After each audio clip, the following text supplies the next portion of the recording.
Hello, everyone. Welcome to the Freight Buyers Club. I'm your host, Mike King. And if you enjoy our content, please do like this video. In fact, please do share it. Please subscribe, follow, share the love, please.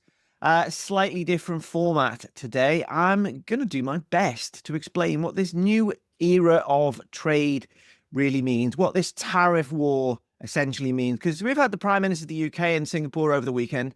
They've been essentially saying this is the end of globalization. So we're looking at what this means for business planning. How do you organize a supply chain in the short and long term with all of this uncertainty? And what's all this doing to freight markets, to rates, to demand, to supply? All of that is coming up. But a couple of things for your diary.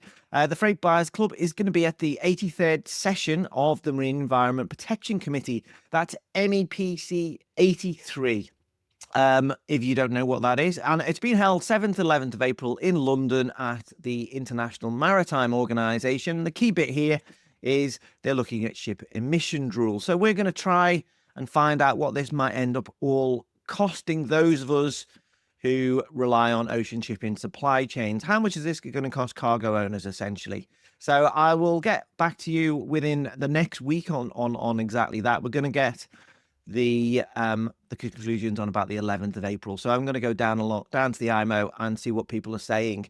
I'm also speaking this week to one of the most extraordinary executives in our market.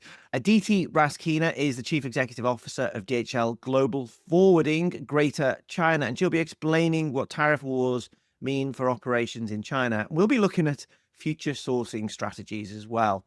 So lots of insight there. Also looking at the demographics of producing in China, because people always talk about, oh, well, the aging population, labor costs are going up.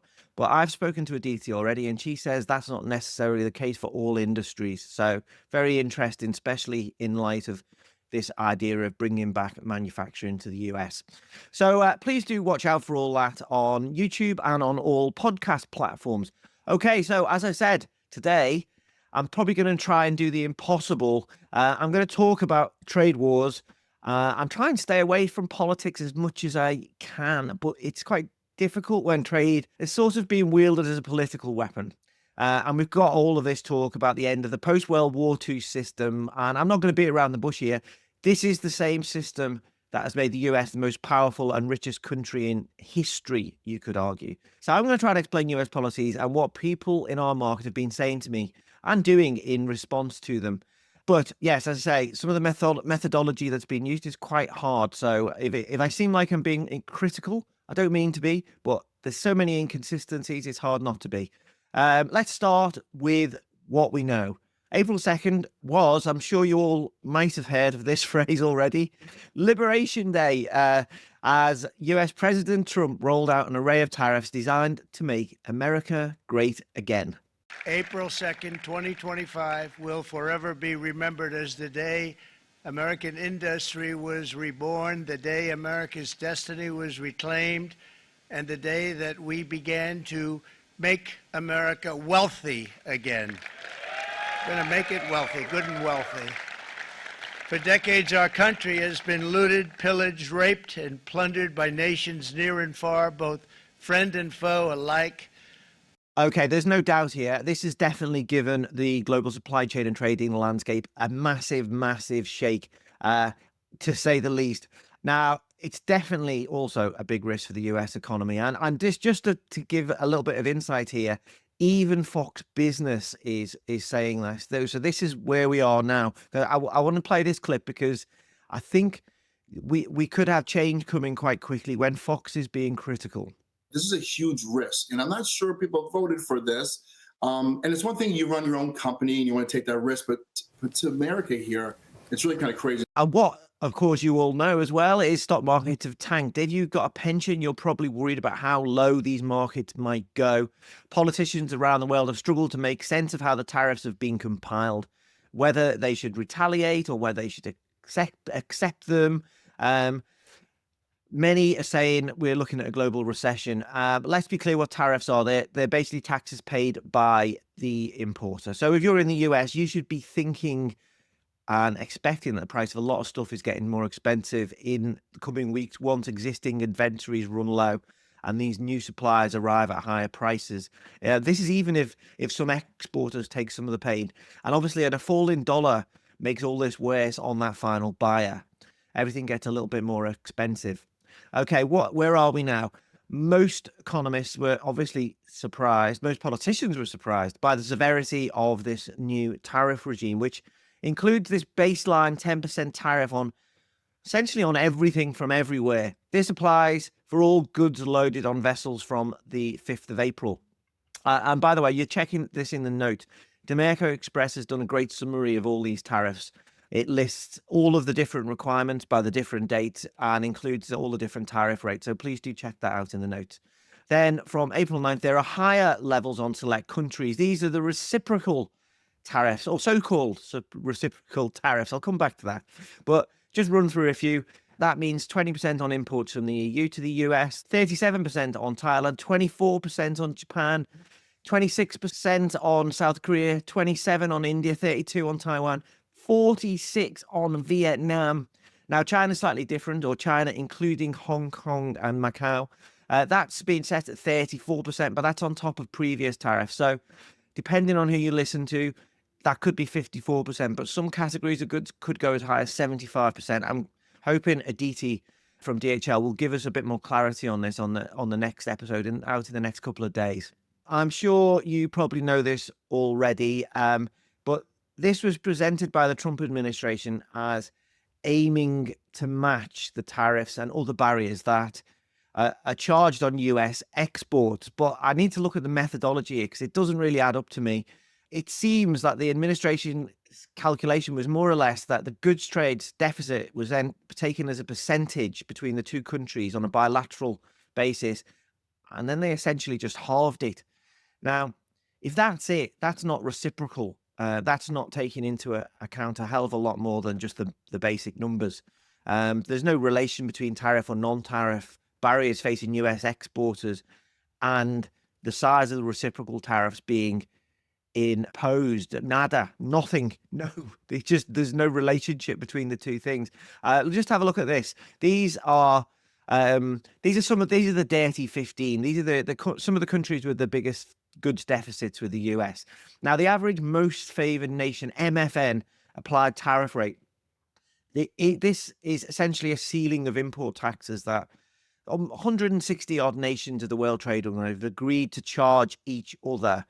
They do vary by sector, but it's a good guide to where tariff levels are. So there could be tariff trade agreements in place on top of this. There could be no lower tariffs at all. But these MF rates are very different, as you can see from this chart, that the tariffs now being imposed by the US. They're mostly, almost entirely across the board lower.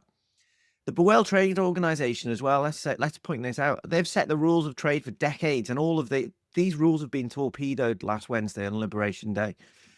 Just one example, the EU's MFN rate is 5%, but the US government, using its methodology, decided the deficits in good trade was 39%, and so therefore they just halved that and rounded it up to 20%. I just don't get that logic.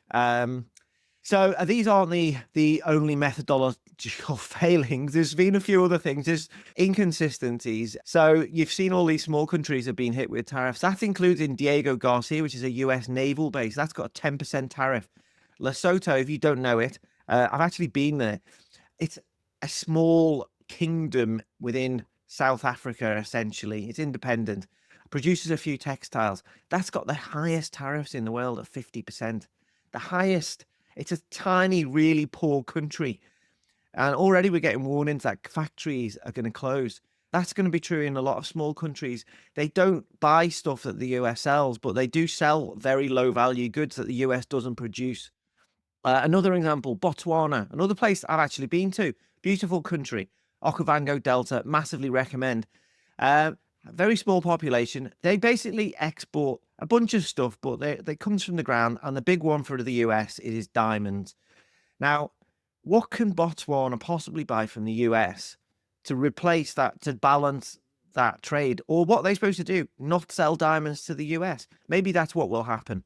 I think the UK is another good example. We here, I'm in London, have a good surplus with the US, but we've also been hit by 10% tariffs. Apparently, we're supposed to say thank you, but what's the point of this? Because all it's meaning is that some exporters here aren't making shipments to the US because they don't know what's going on.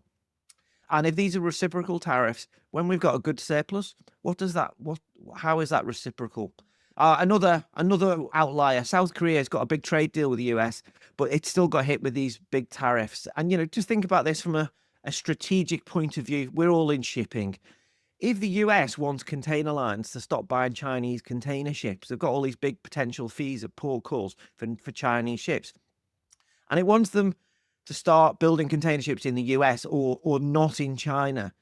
Then the two biggest alternative shipbuilders are Japan and Korea. They have not only have the capacity that could help produce non-Chinese ships, but they also have the expertise that could help US upgrade its own shipbuilding. Now, why would you ramp up this pressure on those countries who are also US allies if in the long run you're worried about a US-China competition or a problem over Taiwan? I have one more. I've got to do one more. Why would you penalize these producers of coffee? Vietnam's one, Colombia's another, Brazil's another.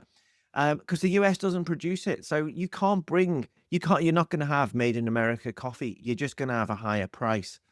I was thinking about what's my metaphor for this? I was like, if I went to McDonald's and I sold them 10,000 buns, it's like Ronald turning round to me and saying, do you know what, Mike?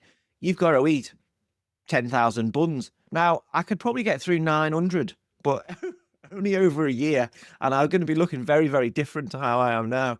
Almost wouldn't mind giving it a go. But can you imagine every time you bought something from a shop, they turn around and say, well, you've got to buy the same value back from me.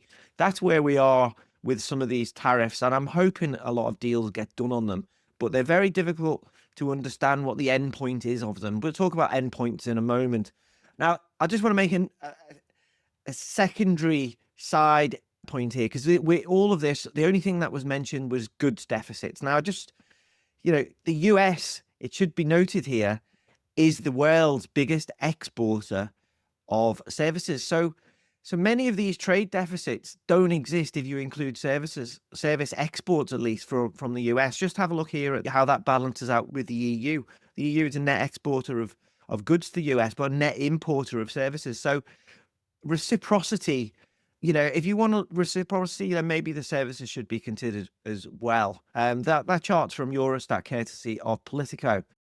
I'm thinking of something else. If this trade war does continue and take off, what if countries around the world did decide that US services deficits needed to be tariffed in the same way that the US is tariffing goods deficits? Because that would make this trade war it would elevate it to a whole new level of inefficiency in terms of economies. Reciprocal tariffs on US trade surpluses would absolutely hammer some of the US's biggest companies. If you think stock markets have fallen hard now, wait and see what happens if that was the case, because every single basket is full of those tech companies. So I want to come in a moment to some of the additional tariffs in place, and I'll also have a look at de minimis changes, because that's another key point, especially for air cargo markets. But just on the aims of all of this, now just think about this. We're hearing different messages, right? And I'm sure, hopefully this will be clarified in the coming days. But if this new rewriting of the global trade rules is about striking deals to get better terms for the US in export markets, well, think of some of those markets that have been hit. They haven't got a lot of capacity to buy US goods. So I still expect some trade deals to be struck, but there's going to be outliers. There's going to be countries like Lesotho that are just going to be hammered before they even get a chance to negotiate with the US to get a bit more clarity or relief from this. So this is going to be bad on those smaller companies. And I don't understand how this brings US manufacturing home, because either tariffs are here to stay and they're there to encourage companies to set up shop in the US, or they're there to get deals, but they're conflicting aims. And if the end strategy is another thing, which has also been raised, if the end strategy is to raise money so you can cut taxes, then if all this production does move back to the US, what income stream covers the tax cuts? I also don't understand that. But I'm, speaking out there to shippers and people in the logistics industry, companies can't make long-term decisions about investments in the US when this regime could be ripped up at a moment's notice. So if you keep saying we're going to do deals, then no one makes any investment decisions. So investment is on hold. In fact, shipments are on hold, because why would you move something that might be tariffed if you can hold it back in the case that maybe there'll be a change of policy? Already we are seeing some foreign leaders hinting at persuading their own national companies to divert investment away from the US. In fact, so the opposite could be achieved. CMA CGM's investment in US shipping logistics was announced only last month to huge fanfare. That could be first on the chopping block.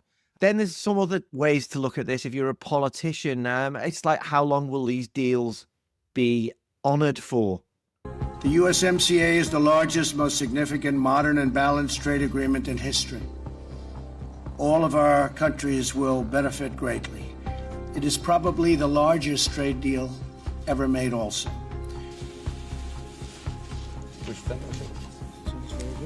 That was President Trump in January 2020. That deal is very much in the process of being ripped up. It's only 5 years later.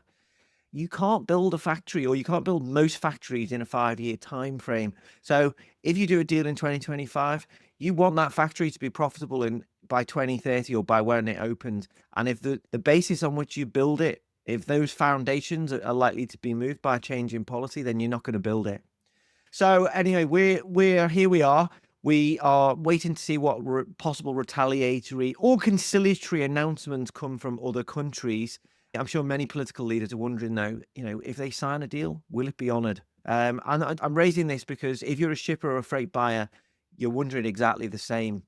And another point on this, and I'll come back to some of the granular detail on these tariffs in a second, but I just want to do China plus one strategies, because this was one of the outcomes and one of the things that we've emerged, and we cover on this podcast a lot, from the first Trump presidency and the first US-China trade war. Lots of US companies, Apple and Nike, they set up in Vietnam, they set up in India, in Indonesia, in Thailand. They set up these complex supply chains that excluded China from parts of them, because we were told the US and China were in this existential struggle. Well, what these tariffs means is that they've just been penalized for doing all of that and making those investments. If Apple, which it has promised to do, was to invest in lots of production in the US, how does it do that with these tariffs on South Korea and Japan? Because they supply a lot of the parts for Apple phones that are currently assembled in China. Those intermediary parts would be subject to these huge tariffs. The Economist did a good summary of this. They reckon an Apple phone made in the US right now would cost 3 to 4 times much. So who's buying a phone for $3,500? That's a top end one. So I'm probably no one. Anyway, back to this patchwork of tariffs and exemptions that we have. As you can see here, these new duties do not apply to products already covered by the steel and aluminium tariff order, automobiles and parts covered by that other load of tariffs in March. And then you've got breakouts for specific industries, copper, pharmaceuticals. Now, we could well see a separate tariff regime on pharma, maybe also on semiconductors and chips. Then you've got lumber, critical material, minerals, and energy products. You've got the future section 232 products. And then we've got this other one. This is countries under column 2 duty rates. So these are those without normal trade relations with the US. This is Russia, it's North Korea, I think it's Iran, it's Cuba. Okay, I'd just like to say here that Russia exported $3 billion of goods to the US and ran a trade surplus of $2.5 billion last year. That's according to The Economist. So if you take Liberation Day methodology, they should have faced tariffs of 40%. So as far as we can tell, and I've tried to check this out, but with no luck, Russia could still sell goods, the same sorts of goods it sold last year, into the US this year without tariffs. Maybe we'll see more sanctions. That was also promised, but that hasn't happened yet. So yeah, quite a reward for Russia. Okay, another chart here. In North America, Canada and Mexico are exempt from reciprocal tariffs, but they've still got this threat of 25% tariffs hanging over them. So where this goes after this, will it be extended again and again, or what's going to happen with non-US MCA products? There's again a lot of confusion about those North American supply chains, and a lot of these rules feel like they're subject to change. And, the other thing, I want to just make a point on all of these tariffs. They apply to the non-US content of goods if at least 20% of their value comes from the US. Can you imagine that huge workload for shippers to prove US content and for customs? And then customs have got to verify all of this. So that'll be one of the workarounds, because cargo finds its way. I'll talk about some other workarounds about how people might change shipping routes and how you might get around, navigate these tariffs.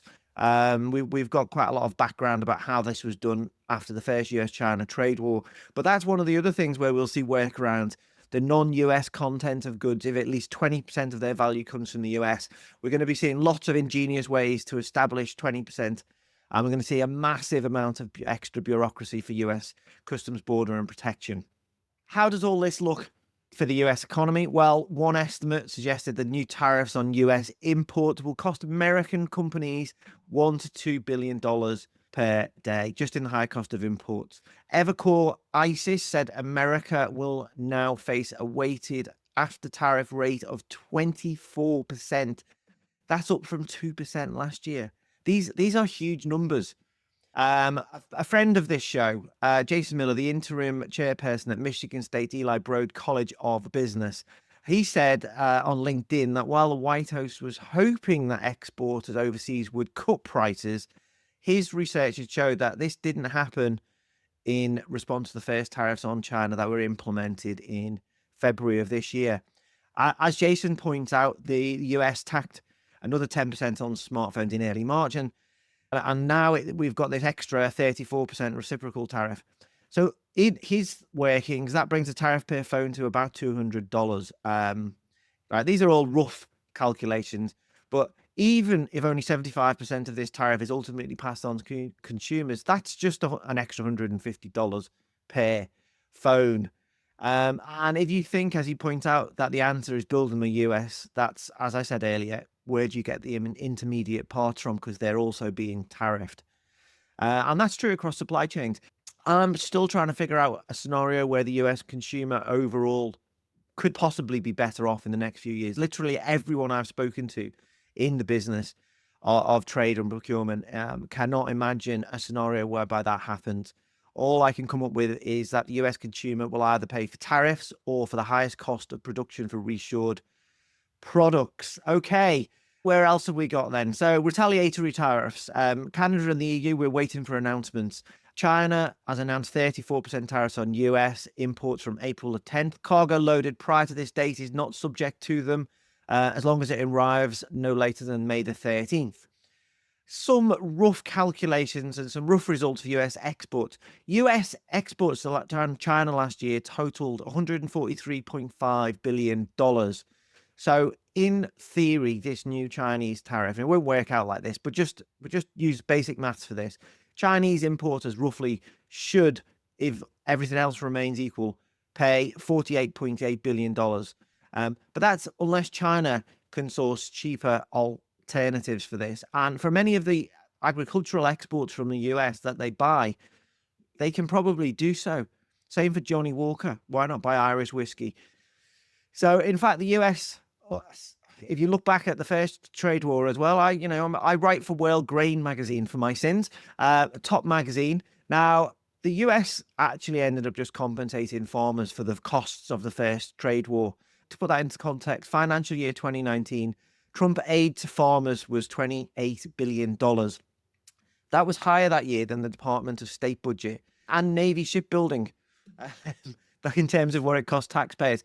So if these exports get hit by reciprocal tariffs from your trading partners, there's a taxpayer might be paying there for that as well as compensation to these industries. If the first administration is any rule to go by.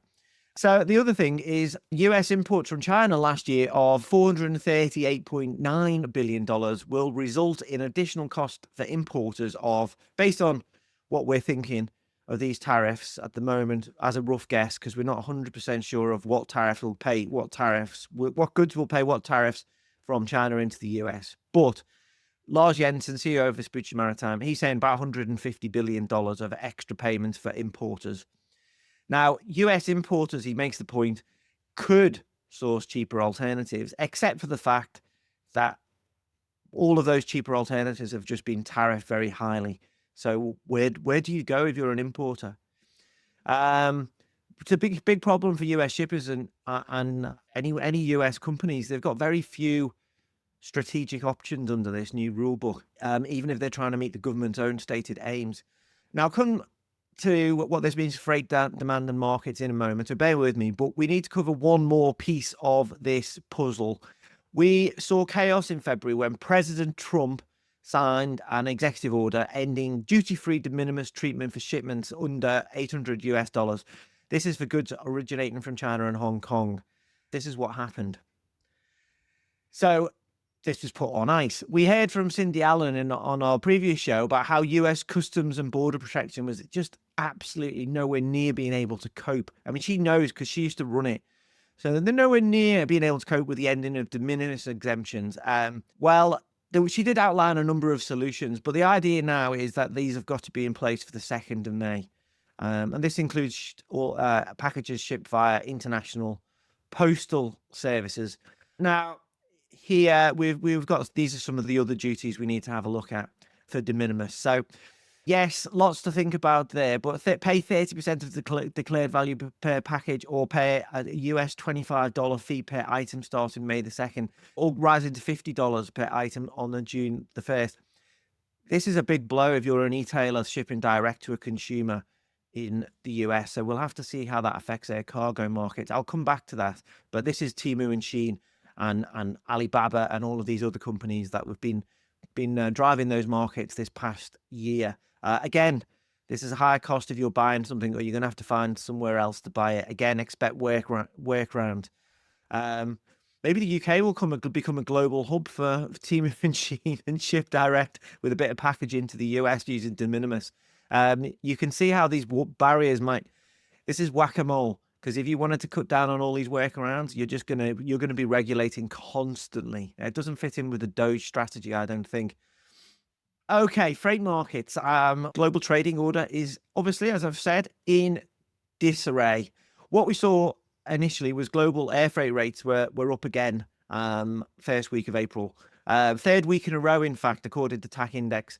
The global Baltic Air Freight Index climbed. This is the week to March, so 2.4%, leaving it ahead by 5.1% over the previous 12 months. But sources told TAC Index that the demand was spared by shippers racing to move goods ahead of anticipated tariffs. So I'm thinking this is most likely to be a very short-term bump. We saw this also on the transatlantic. We saw a bunch of cargo being flown into the US. So we've seen this short-term demand bump to avoid tariffs. But what happens next? It's all about uncertainty. I'm going to quote another friend of this podcast. It's Neil van der Wouw, Zenith's chief air freight officer. He said, "In my 30 years working in the air freight industry, I cannot remember any other unilateral trade policy decision with the potential to have such a profound impact on the market at a global level." He points out that e-commerce has been the main driver of air cargo demand. So if you take out that oxygen from that demand, there's going to be a seismic shock to the market. Just to put a bit of context to that, cross-border e-commerce, which, as I mentioned, drove air freight markets last year. On China to US e-commerce shipments alone accounted for roughly half of the cargo capacity on that eastbound corridor, and around 6% of global air freight demand. So 6% of global air freight demand might not be part of that market. And I think what we normally use around about 7 to 10% of is the impact on shipping of Suez Canal diversions around the Cape. So bear that in mind, because we know what happened on container shipping markets when the Suez Canal was closed de facto for container shipping. So we're going to have all this capacity possibly coming back into the market. Lots of demand uncertainty. Okay, container shipping, again, all about uncertainty. I mean, imagine if you're trying to finalize a new Trans-Pacific contract and you have no idea what the landed cost of your product will be depending on when you ship them, because you don't know what the size of the tariffs will be. And you don't know whether they'll be in place next week or tomorrow or next year. So confusion is reigning. Expect shippers to be going short.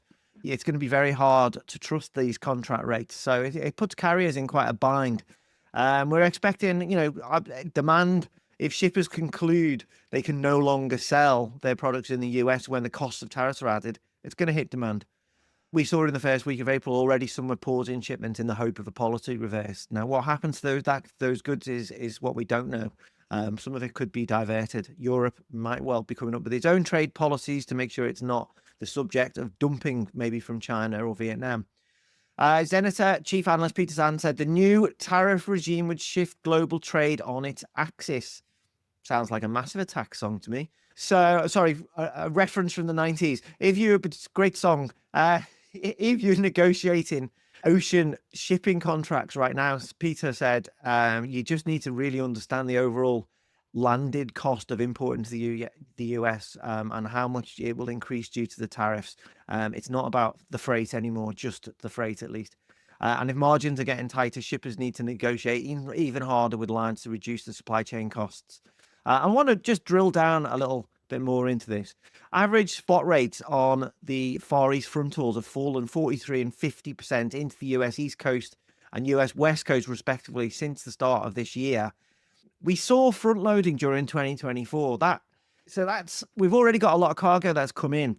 So he says, Peter, that we're going to see spot rates continuing to fall. Now, lines have tried GRIs at the start of April and they've been slightly successful, but these are GRIs in the midst of uncertainty.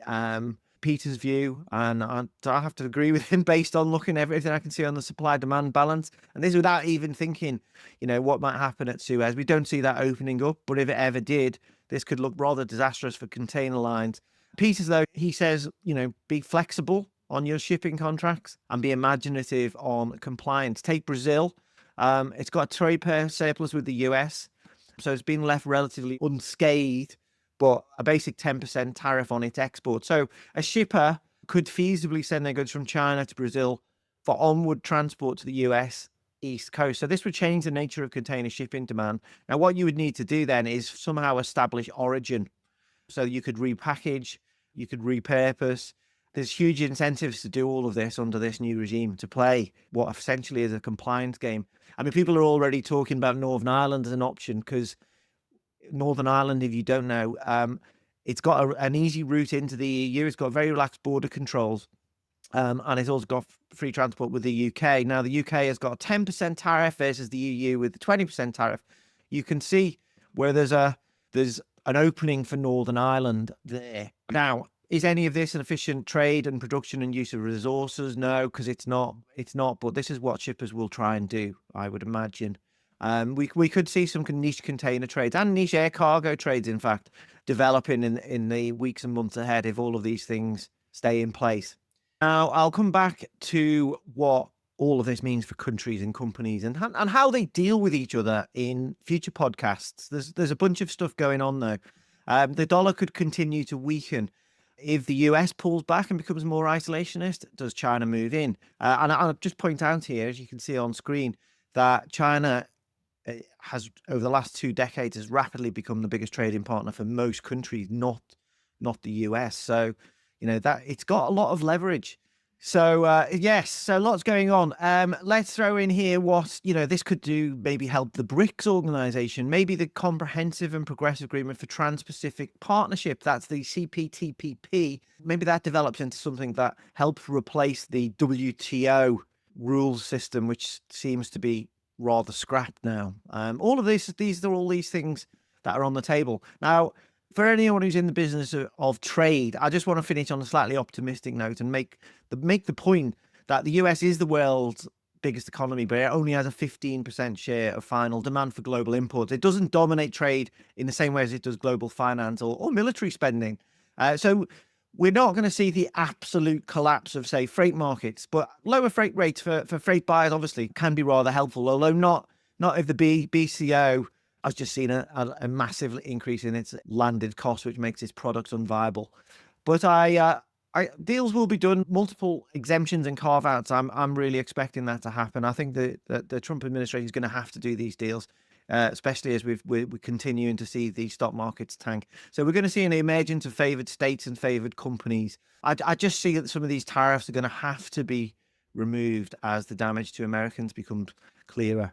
But maybe we can, another positive to this, maybe we'll see a more thought out reshoring strategy that focuses more on what jobs Americans actually want to create and what industry they can and need to have more of becomes clearer.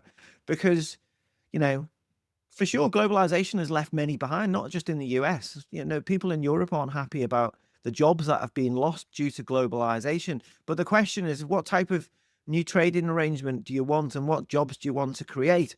Do Americans really want to learn to sew so Walmart can make t-shirts at $20 or $15 in Charleston instead of in Vietnam for $5 where someone loses their job? Is that what voters really want?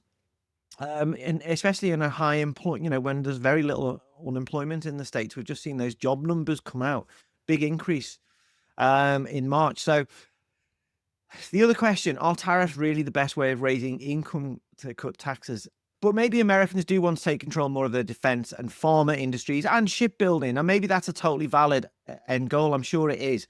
So maybe a new tariff regime emerges that takes into account those end games rather than this scattergun approach that it feels like we have at the moment, especially disadvantageous for the poorest countries in the world. It really can't address these deficits. It's worth noting that if the US halted imports entirely on current trend, 100 of its trading partners would have recovered all their lost exports within just 5 years. That's according to Global Trade Alert, a think tank. The EU is another point to make. You know, we'll put this into context. And the 12 members of CPTPP and South Korea and small open economies together, like Norway, that's 34% of global demand for imports. So it's more than twice as big as the US demand. So, you know, the US is a massive economy, but it doesn't totally dominate trade. Could any of these countries do deals with China? Could China be encouraged to invest more in Europe in return for lower tariffs? There will be no doubt unimagined consequences from Liberation Day, that's for sure. One of them could very well be diminished US soft power. I think we might already be seeing that. Because, as I said, isolationism leaves vacuums that US rivals can fill. I expect good flows to change. But anyway, time will tell. I'm Mike King. This is the Freight Buyers Club. Thanks for watching. Please do click the bell below so you get all my future content. And also like and share and subscribe. And we're on LinkedIn as well. Goodbye for now.